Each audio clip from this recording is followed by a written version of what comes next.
Assalamualaikum semuanya, ini pasti udah di depan layar kata bioskop. Waalaikumsalam warahmatullahi wabarakatuh. Selamat pagi dari rumah saya di daerah Bintaro. Persiapan saya mau ngajar ya dengan seragam Starlight Academy gitu kan. Ini aja nih Kika. Gimana ya Ai?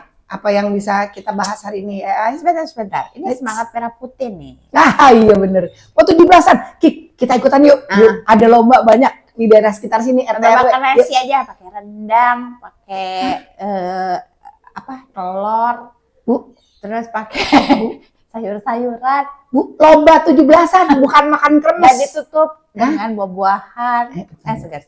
Kan nggak bisa. Jangan lupa pakai lalapan ya nanti. Nggak bisa. Bu, kita ikut lomba 17-an, bukan lomba makan nasi rames. Ya, oke 17-an kita main tarik tambang ada. Terus ibu-ibu tuh pada main Lereng, sendok. Iya, semua kayak gitu-gitu. Ih, lucu, seru. Tarik tambang, saya bagian di tengah. Gik gitu. Seru pasti. Oh, paling enak itu.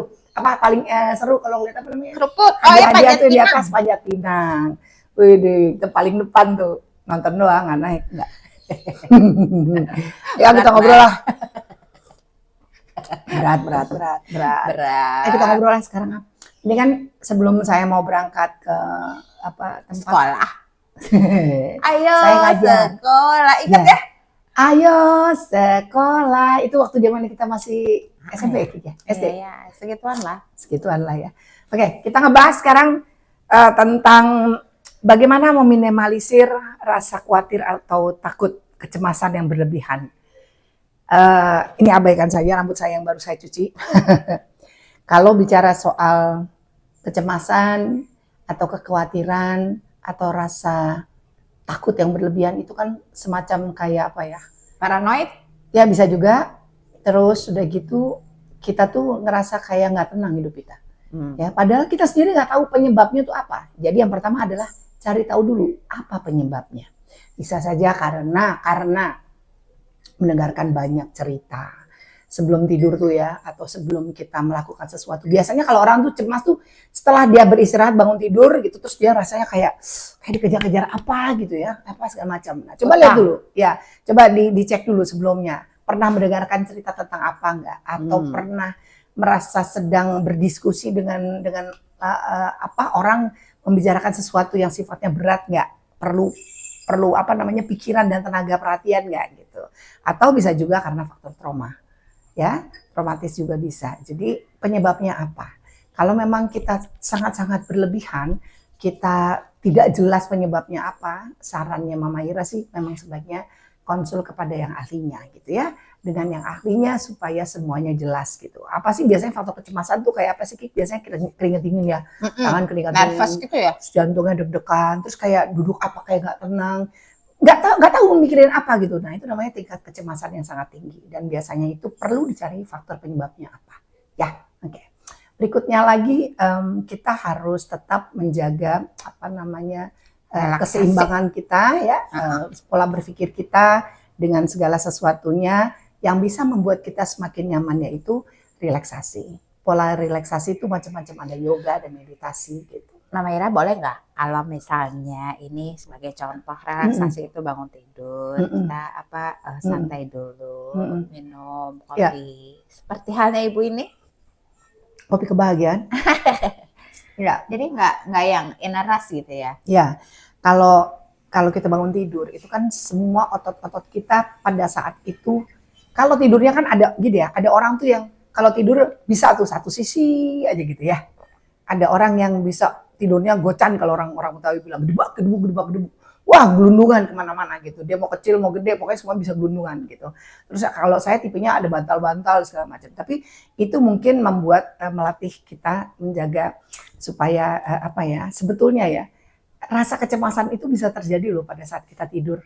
Ya kan? Kenapa ciri khasnya misalnya tempat tidurnya besar, orangnya satu, tapi saya sengaja taruh bantal-bantal gitu. Ya kan? Tujuannya apa? Supaya ngerasa bahwa ada yang menemani. Jadi tidak sendiri gitu. Itu ada tuh rasa khawatir, ada rasa secure pada akhirnya gitu. Ya udah gitu. Terus kalau saya tidur badan saya tuh harus nempel sama apa yang namanya bantal misalnya gitu. Itu juga sedikit banyak mengurangi rasa kecemasan. Terus supaya tidurnya bisa lebih rileks lagi, saya mendengarkan suara bunyi air, suara biasanya gemericik air sih membantu saya banget gitu. Itu juga saran dari beberapa dokter sahabat-sahabat gitu ya, untuk relaksasi tengah malam itu biasanya seperti itu supaya tidur kita lebih nyaman. Bangun tidur seperti yang Kika bilang, kita duduk dulu sebentar, kita yakinkan diri kita bahwa sudah dalam posisi duduk dalam keadaan sadar. Lalu pertama kita mengucap syukur dulu, kita berdoa. Setelah itu kita menyapa badan kita semuanya ya dengan memberikan sentuhan-sentuhan. Selamat pagi ya semuanya. Jadi itu yang saya lakukan gitu. Jadi kita merasa lebih rileks, lebih santai. Kadang-kadang juga orang perlu misalnya untuk stretching gitu.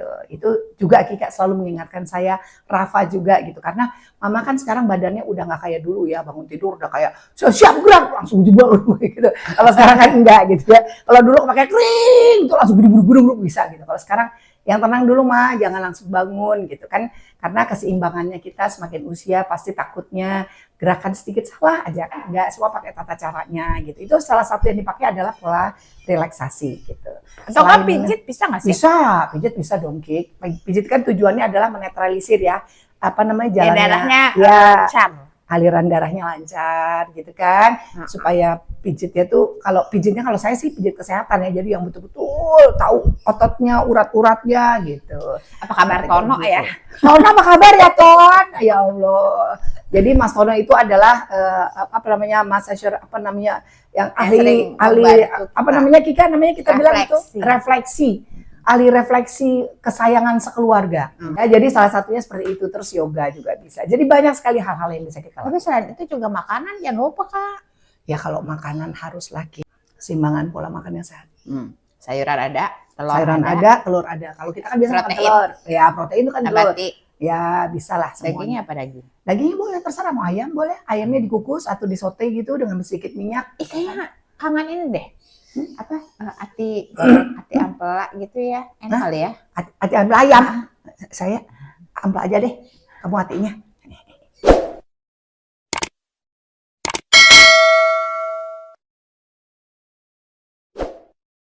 Nah, kalau bagian hati ayam kasih ke Kika, ampela kasih ke saya. Goreng kuning ya, bubur kuning. Kika kalau goreng ayam langsung.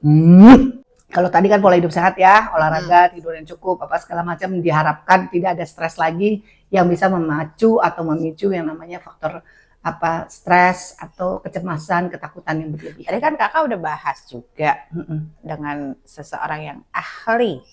Oh ya, kita bicara dengan seseorang yang ahli. Tadi waktu jangan ragu ngomong. Daripada kita ngobrol sesama, tapi kita juga ilmunya nggak ada, salah itu. Oke, jadi kalau tenaga profesional atau seseorang yang bisa kita anggap sangat menguasai bidangnya ya, berhubungan dengan kejiwaan atau faktor-faktor yang lain yang kita tidak pahami tapi dia pahami, mungkin ada sedikit banyak ada relate to kondisi kita di mana rasa kecemasan yang tinggi, takut, kekhawatiran yang berlebihan dan lain sebagainya. Tapi intinya gini, pada saat kita ingin berkonsultasi dengan yang lebih ahli atau tenaga profesional, kita harus pastikan dulu bahwa diri kita siap. Gitu. Kadang-kadang kalau orang yang nggak siap terkesan malah kita tuh kayaknya dipaksa gitu, itu nggak nyaman, malah nggak akan bisa membuat solusi yang baik gitu.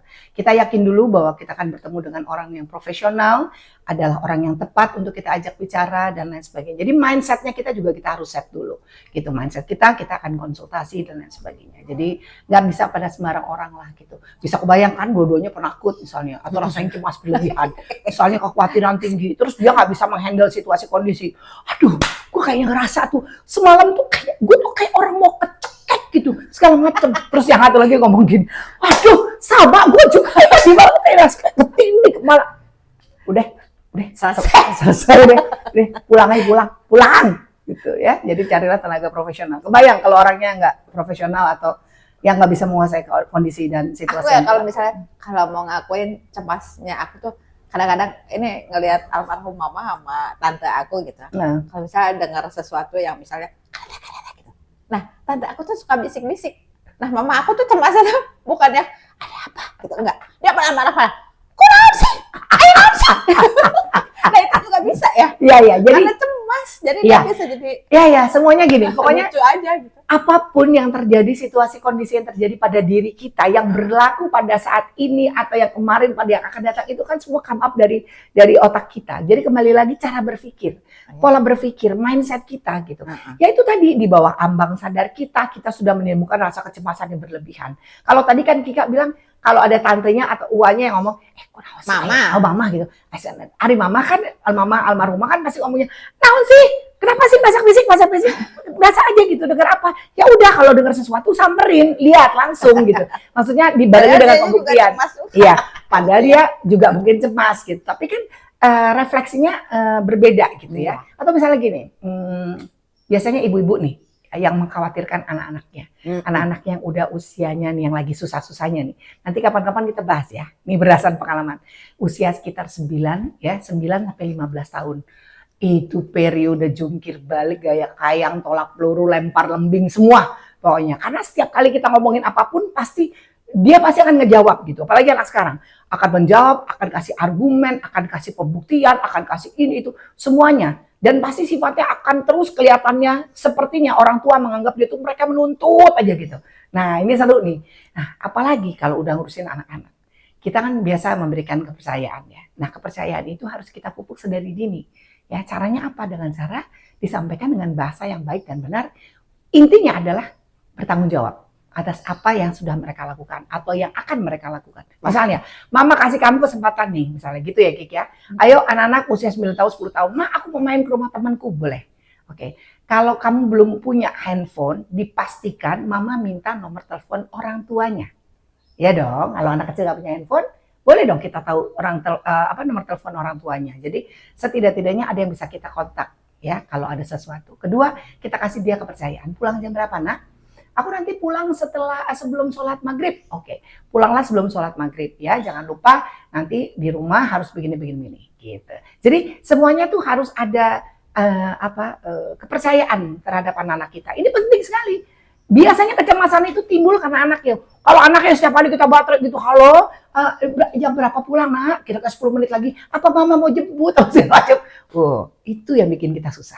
Itu yang bisa jadi pertengkaran kecil-kecil sama anak-anak kita. Ya karena overthinking gitu. Padahal anak kita gak kenapa-napa loh. Padahal main bisa di rumah. menenangkan diri loh. Bisa. Ya itu tadi apa? Kasih kepercayaan.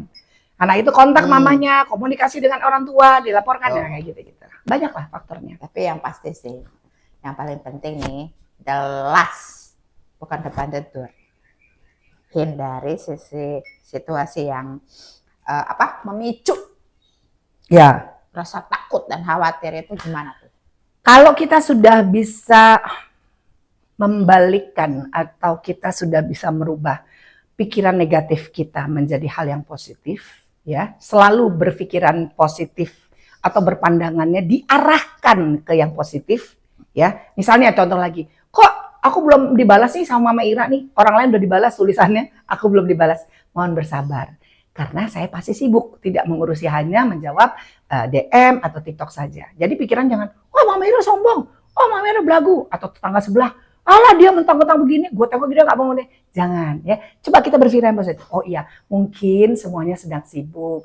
Oh iya, nanti sekali waktu pasti dibalas. Anak saya belum pulang, kenapa ya gini-gini? Wah, jangan-jangan main anak ini. Jangan, pasti punya pikiran, oh mungkin sebentar lagi di perjalanan lagi senang macet. Jadi semuanya tuh harus punya pikiran yang positif. Negatif diarahkan positif. Situasi yang tadi disampaikan oleh AI atau Kika tadi bilang, coba hindari. Oh iya, lingkungan, pertemanan, keluarga, atau apa saja yang terdekat ya terutama ya, yang bisa memicu rasa kekhawatiran, kecemasan, trauma, ya kita hindari.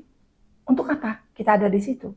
Yang sudah pasti akan memicu pikiran kita akan menjadi lebih buruk atau akan memancing yang sudah bagus menjadi tidak bagus. Untuk apa? Sebaiknya kita hindari. Banyak caranya kok. Nah, jadi pengalaman-pengalaman ini yang bisa kita sharing. Oh iya, pagi ini kita bisa sharing seperti itu. Dan semuanya kembali pada kita sih, ya. Kita mau menentukan diri kita seperti apa, hidup ini mau seperti apa, nyaman atau tidak, mau riwah sendiri juga terserah. Kalau memang merasa sanggup ya silakan gitu. Pilihan ya say. Ya, it's all about choices. Life is about choices. Jadi kita boleh memilih apakah kita mau seperti siapa dan lain sebagainya. Tapi jadilah dirimu sendiri. Itu yang Nah, paling asik. sekarang Mm-mm. Ibu guru vokal udah siap-siap. Iya, benar. minum kopi Karena dulu, sebentar lagi habis nanti itu saya dimarahin sama ciao. Bapak Justin Paulus ya. Kalau saya belum berangkat ya, saya harus ngajar. Jangan sampai kesiangan Hmm. ya. Oke, saya mau ketemu dulu dengan anak-anak murid saya. Terima kasih banyak. Bapak Ibu semuanya, anak-anak Mama Ira yang sudah nonton, adik-adik semuanya. Terima kasih, semoga bermanfaat ya. Jadi jangan stres, nggak usah panik. Slow aja. Yang penting apa coba? Semuanya beres. Ya kan? Apa yang waktu kemarin kita pelajarin, Bu Kika? Ada FOMO, ada JOMO. Ya kan? Tapi semuanya tetap selesai. Yuk kita sama-sama sehat. Pikiran kita juga sehat. Supaya semuanya aman, lancar. Dan tenang, bahagia. Ya, oke. Yuk saya mau berangkat dulu, tapi nanti sore saya mau mampir. Mau ikut Kik? Daftar balap karung? Yuk. Selamat 17 Agustusan.